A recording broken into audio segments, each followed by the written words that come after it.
Section 9 बात कर रहा है असर्टेनमेंट ऑफ प्राइस की। तो हम प्राइस को कैसे फिक्स कर सकते हैं? हम पार्टीज खुद भी एग्री कर सकती हैं या फिर जो कोर्स ऑफ डीलिंग पार्टीज में ऑलरेडी चल रहा है उसके हिसाब से चल सकते हैं।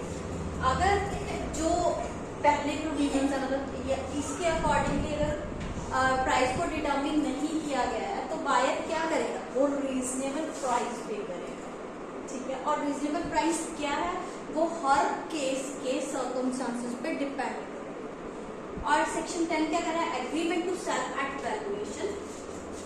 अब यहाँ पे एग्री पार्टीज आपस में एग्रीमेंट कर सकती हैं कि भाई हमारी जो वैल्यूएशन है वो कौन करेगा? वो थर्ड पार्टी करेगी, ठीक है। अगर वो थर्ड पार्टी जिसको उन्होंने फिक्स किया कि वो हमारी वैल्यूएशन करेगी, वो कर नहीं पा रही है या फिर वो करना नहीं चाहती है तो वो वहाँ पे एग्रीमेंट क्या हो जाएगा? अवॉइडेड हो जाएगा। बट यहाँ पे क्या है कि पहले उन्होंने जो बायर और सेलर है उनपे कुछ गुड्स हैं उनका आदान प्रदान हो चुका है। गुड्स और any part of goods has been delivered and appropriate by the buyer. तो फिर वहाँ पे क्या है? यहाँ पे हम अवॉइडेड की बात कर रहे हैं। थर्ड पार्टी मना कर गई कि मैं तो प्राइस की वैल्यूएशन करूंगी ही नहीं, तो वहाँ पे क्या हो जाएगा?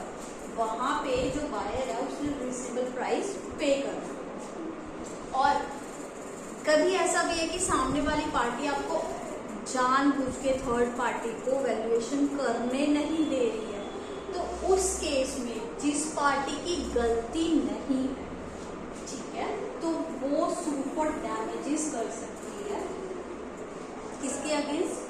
जिस पार्टी का फॉल्ट, ठीक है। अब नेक्स्ट है स्टिपुलेशन एज टू टाइम। जो stipulation as to time of payment है वो एसेंस ऑफ कॉन्ट्रैक्ट नहीं माना जाता generally. Whether any other stipulation is time of is the essence of the contract or not depends. बाकी जो भी स्टिपुलेशंस है, स्टिपुलेशंस क्या होती हैं? भी मान लो कोई कंडीशन लगा ली या वारंटी लगा ली, तो वो कंडीशन और वारंटी भैया स्टिपुलेशन ही कंडीशन और वारंटी बनती है, लेकिन वो एसेंस ऑफ कॉन्ट्रैक्ट है कि नहीं है वो डिपेंड करता है कॉन्ट्रैक्ट, ठीक है। अब जैसे मान लीजिए जब हम पढ़ते थे हमने एक एग्जाम्पल दी सुनते थे कि एक लड़की है और गर्ल, ठीक है, उसकी मैरिज है ऑन अ पर्टिकुलर डे, मान लीजिए सपोज कीजिए 15 जुलाई। अब उसने किसी कपड़े वाले व्यापारी को बताया कि मेरा लहंगा 14 की रात तक मुझे डिलीवर कर दिया जाए क्योंकि 15 को मेरी मैरिज। तो यहाँ पे जो टाइम ऑफ डिलीवरी है वो एसेंस ऑफ कॉन्ट्रैक्ट है, यहाँ पे ये कंडीशन है, ठीक है। और अगर जो सेलर है, ठीक है, वो 14 की शाम तक उसको नहीं डिलीवर कर पा रहा या बिफोर मैरिज उसको नहीं डिलीवर कर पा रहा, तो पार्टी के पास राइट है कि वो उसको रेपुडिएट तो कर ही करेगी, साथ में डैमेजेस भी क्लेम करेगी, ठीक है। तो वो चीज क्या हो गई? वो ये कि मुझे इस पर्टिकुलर टाइम पे डिलीवरी चाहिए, ये क्या है? स्टिपुलेशन। और क्योंकि ये एसेंस ऑफ कॉन्ट्रैक्ट है तो वो क्या होगी? कंडीशन। अगर मान लीजिए उसने लड़की ने उसकी मैरिज 15 को थी, उसने कह दिया कि मुझे 10th तक की दे दो, तो अब यहाँ पे जो क्लॉथ मर्चेंट है उसको 10th को ना देके 12th को दे रहा है, ठीक है। तो अब यहाँ पे ये वारंटी हो सकती है क्योंकि उसने ये भी बता दिया कि मेरी 15th को मैरिज है, 10th तक मुझे मैक्सिमम दे देना, तो यहाँ पे वो 12th को दे रहा है, तो ये वारंटी है हो गई क्योंकि उसने कुछ दिन का टाइम दे दिया, उसने बता दिया कि इतने टाइम के अंदर अंदर मुझे चाहिए। बट क्योंकि वो पर्टिकुलर टाइम पीरियड जिस पर्पज के लिए उसे चाहिए था उससे पहले उसको डिलीवर हो गया, तो ये एसेंस ऑफ कॉन्ट्रैक्ट। और अब कंडीशंस क्या हैं? कंडीशंस एंड वारंटीज है क्या? वो सेक्शन 12 में दिया गया है कि कोई भी स्टिपुलेशन है, जो मैं पहले बात करी थी, वो कंडीशन भी हो सकती है, वो वारंटी भी हो सकती है। कंडीशन क्या होगी, जो essential to the main purpose of contract है, और अगर उसकी ब्रीच होती है तो कॉन्ट्रैक्ट को रेपुडिएट किया जा सकता है, और अगर वारंटी है तो ये collateral to the main purpose of contract होती है, और उसकी ब्रीच रिजेक्ट ऑफ गुड्स नहीं होएगी, लेकिन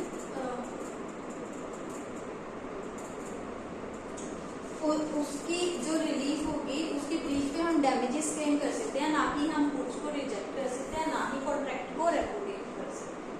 फाइन। और जहाँ पे कोई भी स्टिपुलेशन कंडीशन है या वारंटी है, वो चीज कहाँ से डिपेंड करके, वो डिपेंड करके हर एक केस में। स्टिपुलेशन कंडीशन भी हो सकती है, अब चाहे हम उसको एज अ वारंटी भी बोल दें, वो हम इस चीज से देखेंगे, हम वारंटी तो बोल रहे हैं लेकिन हम ये देखेंगे कि ये एसेंस ऑफ कॉन्ट्रैक्ट है या असाइन कोलैटरल कॉन्ट्रैक्ट है, तो बस ये चीज हमने देखी। सेक्शन 13 क्या कह रहा है, व्हेन कंडीशन में बी ट्रीटेड एज वारंटी। अब पहले तो वो कंडीशन थी, लेकिन हमने उसको वारंटी कब कंसीडर कर लेना है, तो when a contract of sale is subject to condition to be fulfilled by the seller, तो वहां पे जो बायर है वो वेव कर सकता है कंडीशन को, या फिर वो इलेक्ट कर सकता है कि भाई मैं इसको कंडीशन ना मान के ऐसे मान रहा हूँ कि मैं इसको ब्रीच ऑफ वारंटी मान रहा हूँ, तो अब मैं कॉन्ट्रैक्ट को रेपुडिएट नहीं करूंगा, बट मैं इसके डैमेजेस जरूर करूंगा।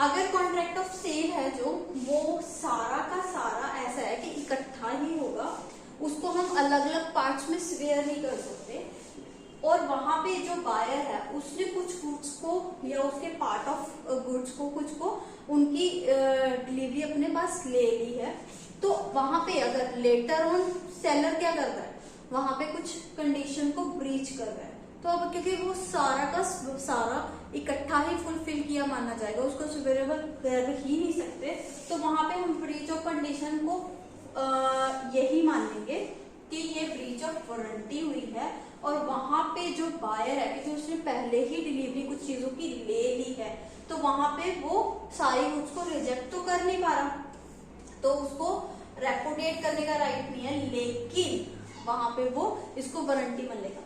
लेकिन यहाँ पे एक चीज स्पेसिफिकली दी हुई है, unless there is a term of contract express or implied to that. अगर मैंने कॉन्ट्रैक्ट में स्पेसिफिकली लिखा कि अगर कुछ गलती हो भी गई, अगर मान लीजिए गलती से भी गलती हो गई, तो मैं इसको कंडीशन की ब्रीच ही मानूंगा, मैं रेपुडिएट कर दूंगा। मैंने ये चीज कॉन्ट्रैक्ट में स्पेसिफिकली मेंशन कर दी। दैट ऐसे केस में चाहे पार्ट डिलीवरी हो भी गई, चाहे कुछ भी हो गया, तो वहां पे हम इसको कंडीशन की ब्रीच ही कंसीडर करेंगे, ठीक है। पर कुछ गलतियां ऐसी हैं, जैसे मैंने कहा गलती से भी गलती, कुछ मिस्टेक्स इसलिए हो रही हैं कि मान लीजिए वो चीज पहले तो लीगल थी, लेकिन अब लॉ ने उसको मना कर दिया कि आप ऐसा कर ही नहीं सकते। जो चीज लॉ के एनफोर्समेंट की वजह से एक्सक्यूज है या इम्पॉसिबल हो गई है, तो वहां पे कंडीशन या वारंटी की फुलफिलमेंट जरूरी है। फाइन। नेक्स्ट है implied undertakings as to title. अब हम किसी को वो चीज बेच रहे हैं, तो वहां पे मैं क्या करूंगी, मैं चीज किसी को बेच रही हूँ, तो आप मेरे से क्या एक्सपेक्ट करोगे कि जो चीज मैंने बेची है वो मैंने सही बेची है, आपके पास मेरे पास पूरा टाइटल था तभी मैं आपको दे रही हूँ, उस पर कोई लाइबिलिटीज नहीं होनी चाहिए। यही चीज क्या है, implied undertaking as to title. कौन कौन सी इम्प्लाइड कंडीशंस हैं? सेलर के पार्ट पे क्या कंडीशन है कि उसके पास राइट टू सेल होना चाहिए, और एग्रीमेंट टू सेल में उसके पास ही will have right to sell उस टाइम पे जब गुड्स प्रॉपर्टी में गुड्स ने पास होना है। और इम्प्लाइड यहाँ पे ये देखो, ये इम्प्लाइड कंडीशन है कि उसका टाइटल बिल्कुल साफ सुथरा होना चाहिए, ठीक है।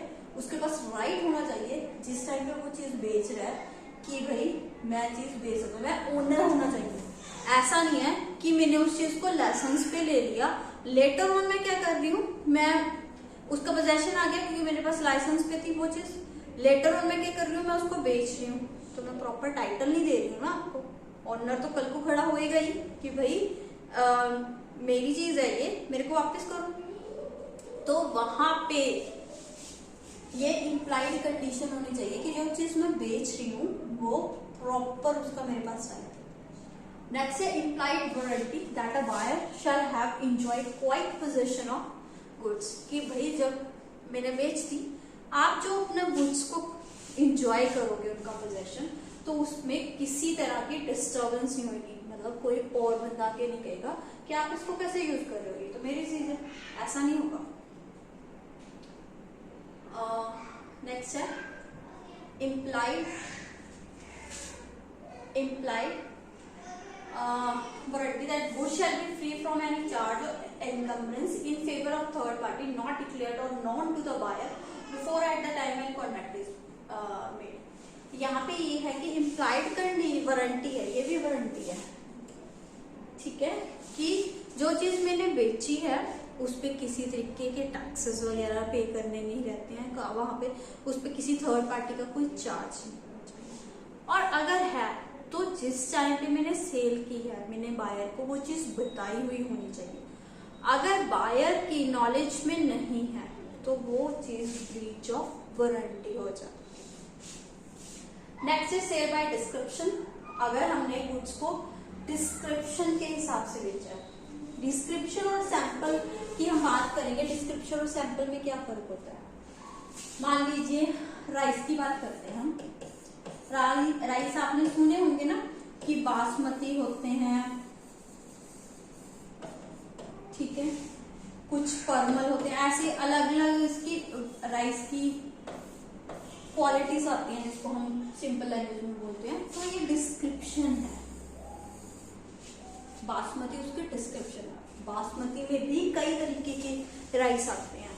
तो अब वहां पे हम क्या कर रहे हैं, हम एक हाथ में कुछ बासमती राइस को लेके देख रहे हैं, हम देख रहे हैं कि हमें ये सैंपल ठीक लग रहा है, इसके इसी सैंपल के हिसाब से सारा भेज देना। डिस्क्रिप्शन तो मैंने बासमती देखी थी, लेकिन अगर हम कोई चीज को डिस्क्रिप्शन से बेच रहे हैं तो इम्प्लाइड कंडीशन है कि जो गुड्स हैं वो डिस्क्रिप्शन के हिसाब से होंगे। लेकिन अगर जो सेल है उसको हमने बाय सेल सैंपल और डिस्क्रिप्शन किया है, तो यहाँ पे ये नहीं है कि बल्क ऑफ गुड्स को हमने bulk of goods correspond with the sample if goods do not also correspond with the description। मान लीजिए मैंने आपसे बासमती, मैंने वही बताया, मैंने बासमती राइस दिखा दी है, ठीक है, लेकिन वहां पे मैंने जो एक सैंपल दिखाया वो पार्टी को अच्छा लगा, पार्टी ने कह दिया ये भेज दो, मैंने भेज भी दिए, उसके मान लीजिए 10 बैग मैंने भेजने थे, मैंने 10 बैग्स भेज दिए, लेकिन वो तो बासमती राइस जो मैंने सैंपल दिखाया तो वो बासमती राइस का नहीं था, लेकिन पार्टी को कुछ और पसंद आ गया, तो वहां पे डिस्क्रिप्शन नहीं मैच कर रही ना, तो वो भी सही नहीं है कि भाई वो सैंपल के हिसाब से मैच हो रहे हैं, वो देख लो, डिस्क्रिप्शन मैच हो रही है चाहे नहीं हो रही है वो मैटर नहीं करता, ऐसा नहीं होगा। तो अगर मैंने डिस्क्रिप्शन और सैंपल दोनों बोला है तो दोनों मैच होने चाहिए, और अगर मैंने डिस्क्रिप्शन बताई है तो उस डिस्क्रिप्शन के हिसाब से तो होने ही होने चाहिए। सेक्शन 16, इसको ये यहाँ पे हमने क्या किया था, केवियट एंड, ये कौन सा रूल इम्प्लाई करता है, केवियट एंड, ठीक है। तो इस पे प्री का क्वेश्चन बन सकता है कि केवियट एंड कौन से सेक्शन में दिया गया है, और केवियट एंड का मतलब क्या होता है, buyer beware. Subject to the provisions of this act or any other law for the time being in force, there is no implied warranty or condition as to the quality or fitness for any particular purpose of goods supplied under a contract of sale except as follows। अब इस act के provisions के हिसाब से और कोई और law में जो दिया है उसको तो हमने फुलफिल करना ही करना है, बट अदरवाइज कोई इम्प्लाइड वारंटी या कंडीशन नहीं होगी इस चीज पे कि जो क्वालिटी है गुड्स की या फिटनेस है वो सही है कि गलत है, उस पर कोई कंडीशन या वारंटी नहीं होगी। लेकिन कुछ उसकी 4 एक्सेप्शंस हैं जहां पे इम्प्लाइड कंडीशन और वारंटी होती है। अब अगर बायर ने स्पेसिफिकली सेलर को बता दिया कि मुझे पर्टिकुलर पर्पस के लिए ये चीजें चाहिए और मैं बिल्कुल और बिल्कुल आपके स्किल पे डिपेंड कर रहा हूँ, आपकी जजमेंट पे डिपेंड कर रहा हूँ कि आप मुझे सही चीज देंगे, मुझे इस पर्पस के लिए चाहिए। और दूसरी चीज क्या है कि goods are of the description, जिसमें सेलर खरीद फरोख्त कर रहा है, ठीक है, खरीद बेच रहा है। तो वो चीज क्या है, मान लीजिए मुझे एक पर्टिकुलर काइंड का कपड़ा चाहिए, उस कपड़े का पर्टिकुलर व्यापारी मार्केट में वही है और मैंने उसको जाके बता दिया कि मुझे इस पर्टिकुलर ओकेजन के लिए ऐसी ऐसी चीज चाहिए, आप मुझे दे दीजिए, पर मुझे खुद को इतनी नॉलेज नहीं है, प्लीज मैं आपके स्किल और जजमेंट पे डिपेंड कर रहा हूँ, आप मुझे बताइए कि ये चीज मेरे लिए सही रहेगी कि नहीं रहेगी। तो सेलर क्योंकि उस पर्टिकुलर चीज में डील कर रहा है और प्लस मुझे नॉलेज नहीं है, मैंने उसको बता दिया, कन्वे कर दिया ये सारी चीजें कि मैं आप पे डिपेंड कर रहा हूँ, तो वहां पे इम्प्लाइड कंडीशंस है कि ये गुड्स हैं वो इस रीजनेबली फिट होंगी उस पर्पस के। लेकिन अगर कोई पर्टिकुलर आर्टिकल उसके पेटेंट नेम से या ट्रेड नेम से वैसे ही माना मशहूर है, तो वहां पे इम्प्लाइड कंडीशन नहीं होगी उसकी फिटनेस या फिटनेस की, ठीक है। मतलब कोई चीज मार्केट में पहले से ही उसका पेटेंट या ट्रेड नेम इतना मशहूर है कि उसके बारे में हर कोई, हम समझते हैं कि जानता होगा, तो वहां पे कोई इम्प्लाइड कंडीशन या वारंटी नहीं होगी। और अगर गुड्स हैं वो डिस्क्रिप्शन में खरीदी गई है सेलर से, तो और वो सेलर उन पर्टिकुलर गुड्स में डील करता है, चाहे वो मैन्युफैक्चरर है चाहे नहीं है, चाहे प्रोड्यूसर है या नहीं है, कुछ भी। वहां पे इम्प्लाइड कंडीशन है कि गुड्स मर्केंटेबल क्वालिटी की हों, लेकिन वहां पे भी फिर प्रोवाइजो एक्सेप्शन की भी एक्सेप्शन है कि अगर बायर ने उन गुड्स को खुद एग्जामिन कर लिया तो वहां पे वो कंडीशन होगी। और अगर यहाँ पे इम्प्लाइड कंडीशन और वारंटी दोनों होंगे कि क्वालिटी और fitness for a particular purpose में बी अनेक्स्ड बाय यूजर्स और ट्रेड, जो भी यूजर्स और ट्रेड पार्टीज के बीच में चल रहा है उसके हिसाब से भी इम्प्लाइड कंडीशन या वारंटीज फिक्स की जा सकती हैं। और अगर इस एक्ट में ही पर्टिकुलरली कुछ इम्प्लाइड कंडीशन या वारंटी दी गई है तो कोई एक्सप्रेस वारंटी या कंडीशन उस चीज को नेगेटिव नहीं करती है। मतलब एक्ट में पर्टिकुलरली दे रखा है, लेकिन हम एक्सप्रेसली क्या कर रहे हैं, कुछ और उसके कंट्रेरी कोई कंडीशन लगा रहे हैं, तो वो चीज जो एक्ट में दी गई है उसको एम्पावर नहीं करेगी, ठीक है। एक्ट वाली चीज ही ओवर पावर करके अप्लाई हो। सेक्शन 7 क्या कह रहा है, sale by sample, contract of sale is a contract of sale by sample where there is a term in the contract express or implied to that effect. अगर हमने specifically mention कर दिया, हमें पीछे पड़ा था कि भाई कोई सैंपल सिर्फ मैच कर रहा है वो सफिशिएंट नहीं है, डिस्क्रिप्शन भी मैच करनी चाहिए। लेकिन अगर हमने कॉन्ट्रैक्ट में ही मेंशन कर दिया कि सेल बाय सैंपल सफिशिएंट है, तो भाई वहां पे ये चीज हो जाएगी। पर यहाँ पे इम्प्लाइड कंडीशन क्या होगी कि बल्क है वो, बल्क मतलब जो जितना सारा सामान है वो सारा सैंपल के हिसाब से कॉरेस्पॉन्ड करेगा, सैंपल से मैच करेगा, कॉरेस्पॉन्ड मैंने मैच करना। जो बायर है उसके पास रीजनेबल अपॉर्चुनिटी होगी कि वो कंपेयर कर सके सारे सामान को सैंपल के साथ। और गुड्स हैं वो फ्री फ्रॉम एनी डिफेक्ट होंगी, rendering them unmerchantable which would be apparent और reasonable। अगर मान लीजिए मैंने बल्ब को चेक किया, ऊपर से ही मुझे पता लग गया भाई ये तो सैंपल मैच ही नहीं हो रहा, तो ऐसा नहीं होना चाहिए, उसमें कोई डिफेक्ट नहीं होना चाहिए, जो सैंपल है उसके हिसाब से तो गुड्स बिल्कुल सही होनी चाहिए।